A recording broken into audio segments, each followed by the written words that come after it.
Hudayın yanına, Eyyamül Beyt Allah'ın yanına, sevgili ve söyünüklü zat, Allah'ın isteyen zadi ak yürek bilen didarlaşmakta.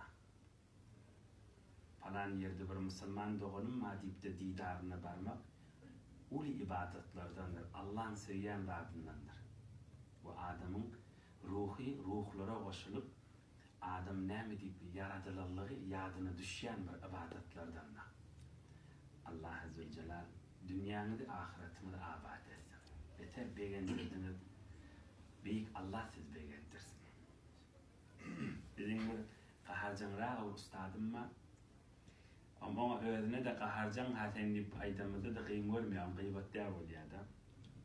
Ama olay diye kadim diye mihmanın ne?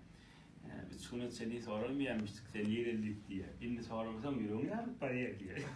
Cürettamla şey diye. Çok yani. Azgelcan aydın, Aysoğlu'dan, Ayşehir'den, Türkmenistan. Aşgabat'ın özüne. Aşgabat'tan. Berekallah, berekallah. Koysan abi İyi verirler, getirirler, sağ olsunlar. Berekallah. Ben de diyeyim urvatıyla yani. Doğru. Siz iyi dövdünüz? Ben Maravatçı. Merhaba. Kimi de Maravatçı. Berekallah, berekallah.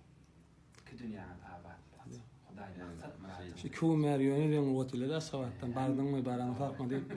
Moğlu Nurcan ben havarlaşmaktım anne. Ben bir yan bir sumaratın belirli diyen Gelinizde hocam. bilinir mi? Aa. İkinci vakit bol namazı koyuluydu. Onun cilakarını vuracak falan diye.